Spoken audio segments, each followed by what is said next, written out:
আসসালামু আলাইকুম রহমতুল্লাহ। English for today class 4 চতুর্থ শ্রেণীর ইংরেজি ইউনিট 3 পৃষ্ঠা নম্বর 7।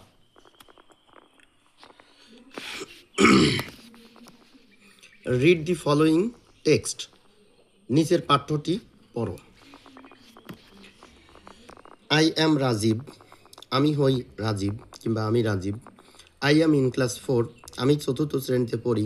I study at Azimia government primary school in Chandpur, আমি চাঁদপুর আজিমিয়া সরকারি প্রাথমিক বিদ্যালয়ে পড়াশোনা করি।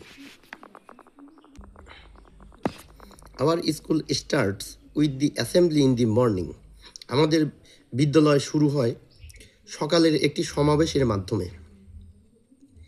It is a gathering of all the teachers and students in the school field, এটা এমন একটা সমাবেশ যেখানে বিদ্যালয়ের সকল শিক্ষার্থী এবং শিক্ষিকাগণ বিদ্যালয় প্রাঙ্গণে উপস্থিত থাকেন। Every class leads the assembly for a week in turns, প্রত্যেক শ্রেণী এক সপ্তাহের জন্য এই সমাবেশটিকে পর্যায়ক্রমে নেতৃত্ব দেয়। At the beginning of the daily assembly, দৈনন্দিন সমাবেশের শুরুতে we recite from the holy books, আমরা পবিত্র গ্রন্থ থেকে আবৃত্তি করি। Then we sing our national anthem, এরপর আমরা আমাদের জাতীয় সঙ্গীত গাই। And salute to national flag, এবং জাতীয় পতাকাকে স্যালিউট করি কিংবা শ্রদ্ধা জানাই। We also repeat the oath after the assembly leader, সমাবেশের নেতার পরপরই আমরা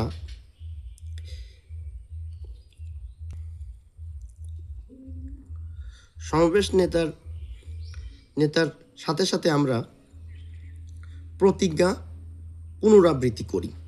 finally we do physical exercises, সব শেষে আমরা শারীরিক ব্যায়াম করি কিংবা শরীর চর্চা করি। It is the best time to meet all the students and teachers of our school, এটাই সবচেয়ে সর্বোৎকৃষ্ট সময় আমাদের বিদ্যালয়ের সকল শিক্ষার্থী এবং শিক্ষকগণের সাথে মিলিত হওয়ার কিংবা সাক্ষাৎ করার। এখানে শেখার মতো তেমন কিছুই নাই, 2-4টা ইংলিশ শব্দ আছে। এটা পশ্চিমা সভ্যতার কিছু শেখানো হচ্ছে যে কীভাবে স্কুল শুরু হয়। শুরুতেই এইভাবে লাইনে দাঁড় করানো হয়, তারপরে পবিত্র ধর্মগ্রন্থ থেকে সামান্য কিছু তেলাওয়াত করা হয়, এরপরে কিছু শপথ পাঠ করানো হয়, তারপরে শারীরিক ব্যায়াম চর্চা করানো হয়। এখানে কোনো নৈতিকতার কোনো বিষয় নাই, কিছুই নাই। তো যাই হোক, সারা পৃথিবীতে যখন পশ্চিমা সভ্যতার পতন ঘটতেছে, তখন আমাদের দেশে পশ্চিমা সভ্যতাকে আঁকড়ে ধরা শেখানো হচ্ছে। এরপরে এখন আমরা শব্দার্থগুলো শিখি।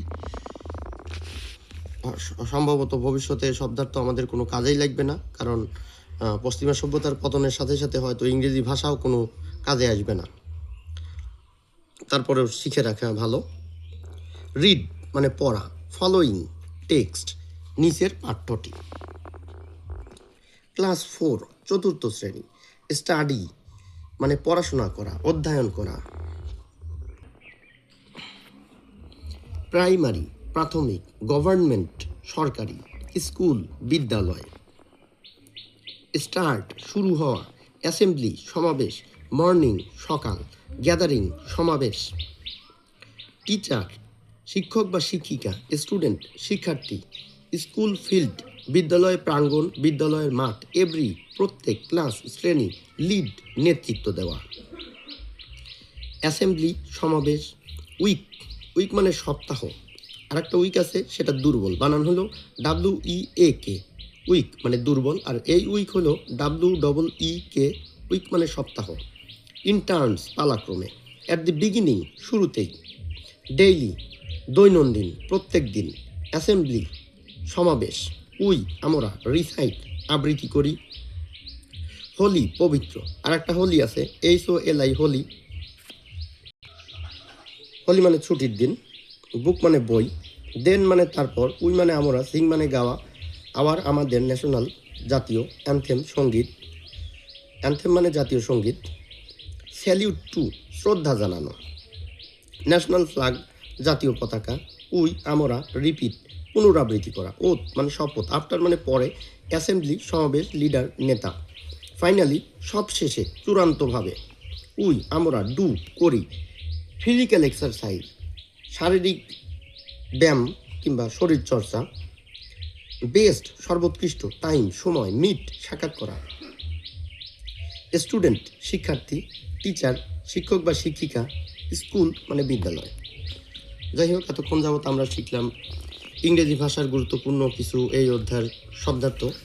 আশা করতেছি এই শব্দার্থ শেখার পরে ভবিষ্যতে আপনার জীবনে কোনো কাজেই আসবে না, কারণ খুব শীঘ্রই ইনশাআল্লাহ পশ্চিমা সভ্যতার পতনের সাথে সাথে ইংরেজি ভাষারও পতন ঘটবে। ধন্যবাদ সবাইকে।